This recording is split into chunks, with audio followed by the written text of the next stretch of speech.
ஒரு ராஜா இருந்தான். அவனுக்கு 4 பிள்ளைகள் இருந்தது. முதலாவது பையன் போய் தன் தந்தையிடம், அப்பா, நான் அந்த கிராமத்தை பிடிக்கப் போகிறேன், எனக்கு ஆட்கள் வேண்டும் என்றான். அப்பொழுது தந்தை, அந்த ராஜா தன் மகனிடம், அந்த கிராமத்தில் எத்தனை பேர் இருப்பார்கள் என்று கேட்டான். அதற்கு மகன், அங்கு 100 பேர்கள் இருப்பார்கள் என்றான். அப்படியானால் இங்கிருந்து நான் உனக்கு 150 ஆட்களை தருகிறேன், நீ போய் அந்த கிராமத்தை சுதந்திரித்துக்கொள் என்றார். 2வது மகன் வந்தான். அப்பா, நான் ஒரு பட்டணத்தை பிடிக்கப் போகிறேன் என்றான். அதற்கு அவன் தந்தையாகிய ராஜா அவனிடம், அங்கு எவ்வளவு பேர் இருப்பார்கள் என்று கேட்டார். அதற்கு அந்த மகன், அங்கே 5000 பேர் இருப்பார்கள் என்றான். அப்படியானால் நீ ஒரு 6000 ஆட்களை கூட்டிக் கொண்டு போய் அந்த பட்டணத்தை பிடித்துக்கொள் என்றார். 3வது பையன் வந்தான். அவன், அப்பா, நான் ஒரு தேசத்தை பிடிக்கப் போகிறேன் என்றான். அந்த தேசத்தில் ஒரு 40 லட்சம் ஜனங்கள் இருப்பார்கள் என்றான். அப்படியானால் ராஜா சொன்னார், நீ ஒரு 50 லட்சம் பேரை அழைத்து கொண்டு போய் அந்த தேசத்தை பிடித்துக்கொள் என்றார். 4வது மகன் வந்தான். அப்பா, நான் இந்த உலகத்தை பிடித்து கொள்ளப் போகிறேன் என்றான். ஓ, அப்படியானால் நீ ஒரு 20% வயது முதிர்ந்தவர்களையும் ஒரு 30% சிறார்களையும் மீதி இருக்கிறவர்களை அவர்களுடைய வயதிற்கு தக்கதாக, அவருடைய பலத்திற்கு தக்கதாக நீ அவர்களை அழைத்து செல் என்றார். ஏனென்றால் நீ இந்த உலகத்தை பிடிக்க அநேக நாட்கள் ஆகும், இது உனக்கு உதவிகரமாக இருக்கும் என்றார். இந்த பெரியவர்கள் மரிக்கிற பொழுது சிறார்கள் வாலிப பருவத்தை அடைவார்கள் அல்லவா? அதற்குத்தான் அப்படி அந்த படையை கொடுத்தார். இதிலிருந்து என்ன தெரிகிறது என்றால்,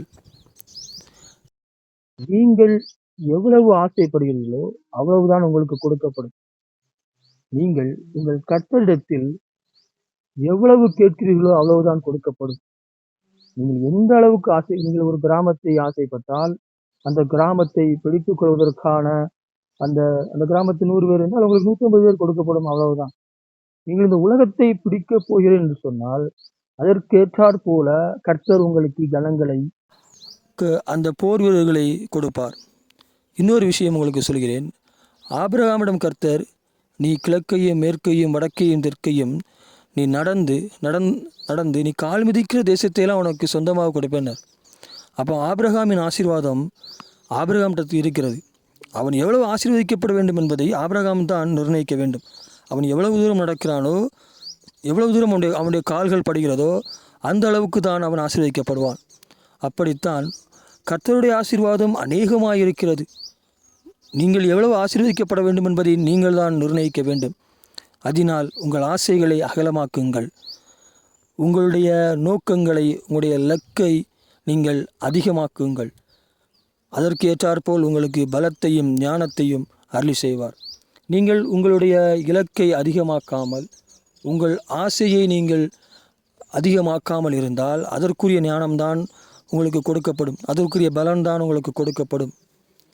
அதனால் நீங்கள் உங்கள் ஆசைகளையும் உங்கள் இலக்குகளையும் அதிகமாக்குங்கள்.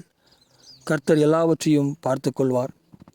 நாம் வெறுமனே ஆசைப்பட்டால் மாத்திரம் போதாது, அதை உள்வாங்கி நாம் அதை அடைந்தே ஆக வேண்டும் என்கிற பேராவல் கொண்டிருக்கிறவர்களாக இருக்க வேண்டும். ஒவ்வொரு காரியங்களாக நீங்கள் முன்னேற கர்த்தர் இன்னும் உங்களுக்கு அதிக ஞானத்தையும் பலத்தையும் அறிவையும் எல்லாவற்றையும் உங்களுக்கு கொடுத்து கொண்டே வருவார்.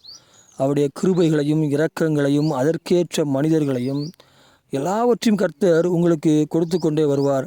அதனால் நீங்கள் ஆசீர்வதிக்கப்படுவதும் உங்களுடைய ஊழியங்கள் வளர்வதற்கும் உங்கள் கரங்களில் தான் இருக்கிறது.